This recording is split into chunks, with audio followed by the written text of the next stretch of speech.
स्वामी समर्थ महाराज अक्कलकोटहून मुंबईला जात असताना ज्या शिळेवर त्यांनी विश्रांती घेतली ती शिळा आपल्याला या ठिकाणी पाहायला मिळते. स्वामी समर्थांची एक देखणी मूर्ती आहे.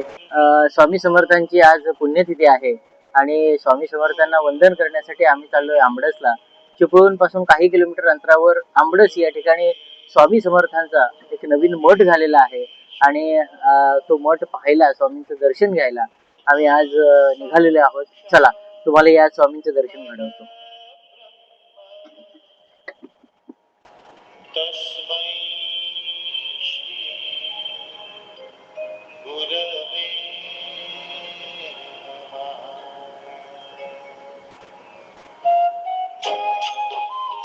आंबडस येथील मठात आल्यानंतरच आपलं मन प्रसन्न करेल अशी स्वामी समर्थांची देखणी मूर्ती आपल्याला या ठिकाणी उंचावर पाहायला मिळते.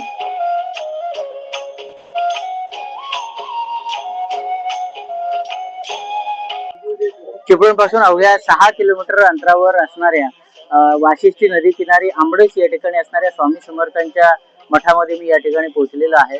या ठिकाणी निसर्गाच्या कुशीत सुंदर असं स्वामींचं एक छोटस मंदिर या ठिकाणी बांधलेलं आहे. खरं तर हा परिसर खूप मोठा आहे. श्री महाराज आध्यात्मिक केंद्र पुणे यांच्या वतीनं या परिसरामध्ये हा मठ या ठिकाणी बांधण्यात आलेला आहे. आपण ज्यावेळी येतो या मठामध्ये त्यावेळी आपल्याला या ठिकाणी पाहायला मिळतं की स्वामींची एक भव्य दिव्य अशी मूर्ती समाधिस्थ अवस्थेत स्वामी या ठिकाणी आपल्याला पाहायला मिळतात. पांढऱ्या शुभ्र रंगाची स्वामींची मूर्ती आपल्याला पाहायला मिळते. स्वामींचं दर्शन या ठिकाणी होतं आणि तिथूनच आपलं मन प्रसन्न होतं. त्यानंतर आपण मठात येतो. मठात आपल्याला या ठिकाणी स्वामींचं दर्शन घेता येतं. या ठिकाणची एक कथा अशी आहे की अक्कलकोट निवासी स्वामी समर्थ महाराज हे मुंबईला जात होते आणि मुंबईला जात असताना वाशिष्ठीच्या किनारी आंबडस या ठिकाणी ते एका ठिकाणी विश्रांतीला थांबले आणि या ठिकाणी ते विश्रांतीला थांबले. त्या ठिकाणी एका शिळेवर त्यांनी विश्रांती घेतली, म्हणजे एका दगडावर त्यांनी विश्रांती घेतली आणि तो दगड हा आंबडस मध्ये होता आणि तीच शिळा किंवा तोच दगड आज या आपण इथल्या मठामध्ये आपण या ठिकाणी पाहू शकतो. आपण या शिळेचेही दर्शन घेऊ शकतो. असं एक कथा सांगितली जाते. चारी बाजूला तुम्हाला हिरवळ वाहताना दिसते आणि त्या हिरवळीतून, त्या वनराजीतून पक्ष्यांचे वेगवेगळ्या प्रकारचे आवाज ऐकायला मिळतात.